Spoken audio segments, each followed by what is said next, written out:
Hi guys, it's Kayleen and today I want to review the NYX Born to Glow foundation and concealer. And the concealer I think retails for 70 Rand and the foundation retails for 130 Rand. They were half price recently when NYX left South Africa. Everything went 50% off in clicks. You can still get a few of the darker shades available on the website, and in certain clicks branches they do have it still 50% off. I'm not sure because they keep on moving it on and off the floor, so I'm not 100% sure if it'll still be there, but online there is a few shades available. So I was super excited to try this foundation because it does give one of the more natural radiant glows. I love more matte foundations even though my skin is dry. So if you're someone with dry skin and you don't like matte foundations because it dry you out, this is apparently a better option for you. So I have two shades of the Born to Glow foundation, and it just says naturally radiant foundation, and one is in shade Nutmeg, which is 16.5, and the other one is Sienna, which is 17.5. Being matched with both of these, so I'm not entirely sure which one would be the best match. Okay, that was like such a mission to open these foundations because it was wrapped up in tape. The first shade I'm going to swatch is in the shade Nutmeg.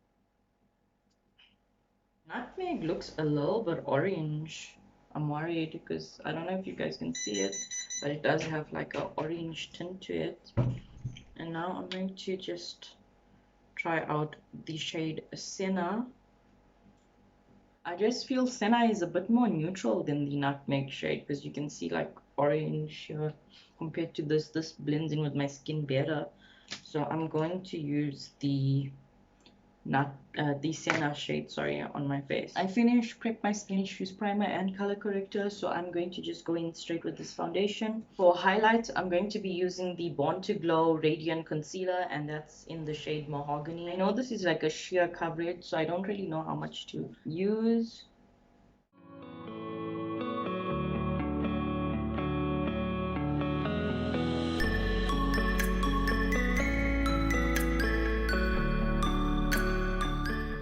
If by any chance my skin looks very orange, it's because I use the LA Girl color corrector.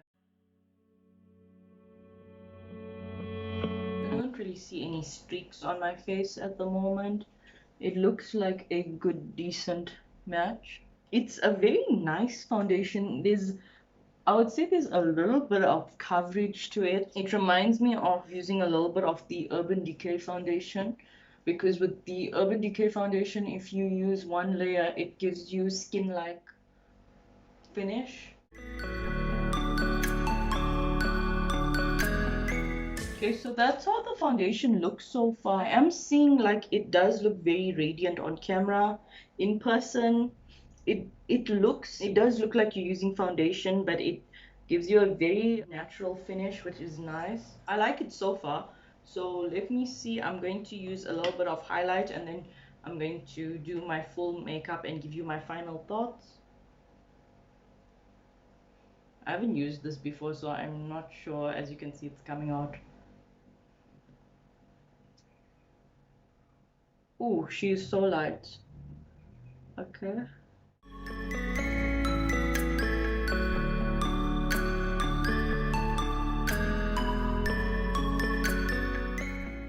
I normally don't use this heavy concealer.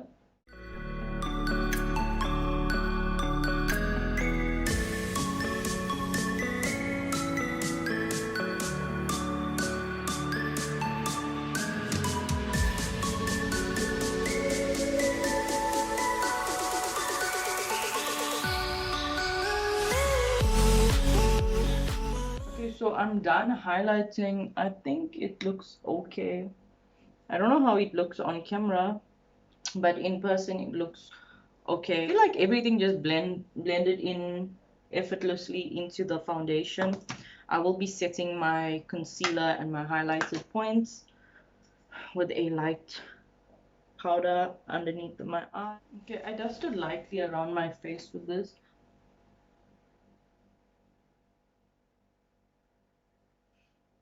This foundation actually feels very comfortable on the skin. It's not extremely dry, even though you set it with your powder. This is a radiant foundation, so I'm assuming it's more reflective and more hydrating. So guys, this is the final look, and just want to say that I'm really loving this foundation. It does have a very pretty finish to it. This reminds me a lot of the Urban Decay foundation, the Stay Naked foundation, because if you put one pump on your face, it gives you like basically your skin but better vibes. It did basically the same thing, but you do use quite a lot of product to cover your entire face. That's the only, I would say, downfall of it. I think 1/5 of the price of the Urban Decay foundation. So this is a better, I would say, option to choose from. I do have dry skin. So for people with dry skin, a more I would say hydrating foundation is better. And this isn't matte, so you have to set it down matte. So you can choose whether you want to powder your face or not. I still powder my face down though because I like a matte foundation. I don't like it to be extremely glowy. However, even when I did powder my face down, I'm still getting a bit of radiance peeking through, which is pretty because it does give you a very nice flawless finish. So far I had the foundation on for about, I'm going to say, an hour. I'm liking what I see so far. It doesn't seem like it's creasing much. I didn't put much on my nose bridge because that just has a natural wrinkle, so it will always wrinkle, just like how I don't judge any foundation based on my neck because your neck keeps on moving. But other than that, the foundation does look very nice. It gives decent amount of coverage. It's not full coverage, it's very medium coverage, but I'm sure you can build it up more if you wanted to. I just felt like it was a decent foundation. The quality of it for the price that you're paying is decent. Overall, this foundation did give me a very pretty finish. It's very good value for money. I won't say it's an exact dupe for the Urban Decay Stay Naked because you do use much more of this product. And with the Stay Naked, it eventually does go matte. With this foundation, it doesn't really. You have to set it for it to go matte. I will do a little bit of a wear test. I'm going to go out, and when I come back, I will give you my final thoughts on this foundation and whether it's worth the 130. I feel it is. I'm just like, for someone to use this as an everyday foundation, I think it's good. It's not extremely heavy on the skin. It's not thick. It's a very light fluid consistency, and you like hardly even notice it. Even the one that's like in my arm, you can't feel any foundation, which I like. It's not like thick and has that very like dense viscosity to it. It's very runny, and it just blends out seamlessly actually. I didn't have a problem buffing it out and making it blend into my skin. It did that effortlessly. What I don't like about this concealer is that it has this little, like, I would say brush kind of thing, and you don't really know how much of product you squeezing out. It does collect product in this little like brush head, so sorry, the sponge head, and it's going to go dry, and you're going to be losing out on product. So I prefer a normal squeeze tube where you squeeze it out, or I prefer like a just wand applicator, because that way you know you're trying to get as much product as you possibly can. With this, it doesn't give you that same exact, I would say, give you as much product as you should.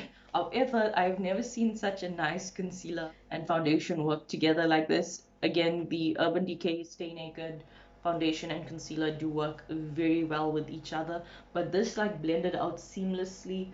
It didn't give me any like harsh lines. It didn't dry out very quickly. It gave a decent amount of coverage, and it did give me a decent amount of highlight on my face. Yeah, so overall, I really enjoyed this. I really liked this concealer.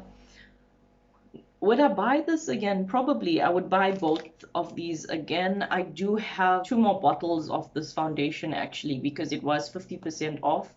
So I won't have to buy the foundation anytime soon. However, the concealer I probably would have to buy once this finish, because I didn't get concealer in my shade. So far, the foundation looks really good.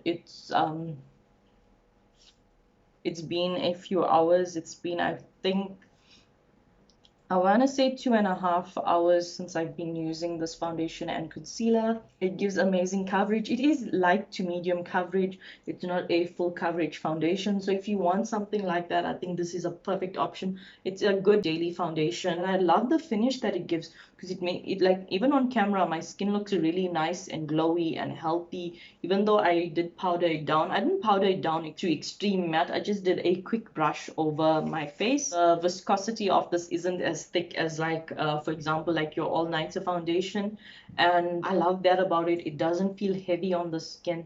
It feels very light, and I feel like it's very affordable. I actually think this is a really cool foundation because it looks really good. It looks good on camera and it looks good in person. I like the way it looks. It doesn't sit too bad. There's no creasing on my smile lines, which is good. There is a little bit creasing on here on my nose bridge, but I didn't add a lot of foundation to that area. So if it is like, looks like it's cracked on camera, it's not really, it just didn't add enough foundation there, because I feel like if you build too much, like certain parts of you do move more than the others, so you are going to have a lot of creasing like here, here, here. But I like that it didn't crack on my smile lines because you're constantly talking. That actually is kind of cool. So maybe next time when I use this foundation, I will put it here. But yeah, overall I like this look. I like the way it turned out. If you guys want to use this as an everyday foundation, I think it's really good. It looks good. It makes your skin look healthy and nice. I'm actually surprised that this is a hyped foundation that doesn't suck, because a lot of these influencer or viral sort of foundation stuff do, I won't say trick you, but it normally isn't as what it seems. It's normally marketing that make a product popular. So anyway, these actually are very good. I would give them a, I want to say like a 4.5 out of 5. They're really decent quality. Anyway, guys, that's the end of my video. Please like and subscribe to my channel. If you have any more suggestions, please leave them down below. My social media will be linked in my description box. And thank you so much for watching. Bye.